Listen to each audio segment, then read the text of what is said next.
everyone, myself Dr. Momta. Pregnancy દરમિયાન જોવા મળતી કબજિયાત કેમ થાય છે અને એનાથી બચવા માટે શું શું કરવું જોઈએ? તો પ્રેગ્નન્સી દરમિયાન કબજિયાત એ માટે જોવા મળે છે કે ત્યારે આપણા હોર્મોનલ ઇમ્બેલેન્સ મતલબ ચેન્જીસ થાય છે કે પ્રેગ્નન્સી દરમિયાન જે પ્રોજેસ્ટેરોનનું લેવલ છે એકદમ વધી જાય છે, જેની અસરના લીધે આંતરડાના મસલ્સની જે મૂવમેન્ટ છે એકદમ ઓછી થઈ જાય છે, એના લીધે પણ કબજિયાત જોવા મળે છે. સેકન્ડ નંબર કે આપણે પ્રેગ્નન્સી દરમિયાન જે રેગ્યુલર ડેમાં એક્સરસાઇઝ કરતા હોઈએ એ પ્રોપર એટલું આપણે કરતા નથી, જેના લીધે પણ કબજિયાત થઈ શકે છે. થર્ડ નંબર કે પ્રેગ્નન્સી દરમિયાન જે ટેસ્ટ ચેન્જ થાય છે એના લીધે જે આપણે પાણી પીએ છીએ એકદમ વોટર ઇન્ટેક ઓછું થઈ જાય છે, એના લીધે પણ કબજિયાત જોવા મળે છે.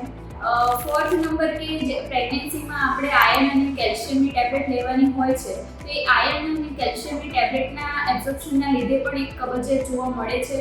અને 5 નંબર કે જે આપણું ગર્ભાશય છે એમાં બેબી હોય તો ગર્ભાશયની સાઇઝ મોટી થાય છે, એનું પ્રેશર જે આંતરડાના મસલ્સ છે એના પર પડે, એના લીધે પણ કબજિયાત જોવા મળે છે. તો એનાથી બચવા માટે હવે તમે શું કરશો?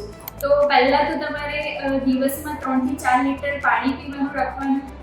બીજું કે તમારા ખોરાકમાં તમે મોળું દહીં અને મોળી છાશ એડ કરી શકો, જે તમારી ગટ હેલ્થને સારી રાખે, એ એક બચાવી શકે. અને બીજું કે જે આયર્ન અને કેલ્શિયમની ટેબ્લેટ છે કાં તો જમ્યાના 2 કલાક પહેલાં કાં તો જમ્યાના 2 કલાક પછી લો તો એ તમને આમ કબજિયાતમાં હેલ્પ કરી શકે.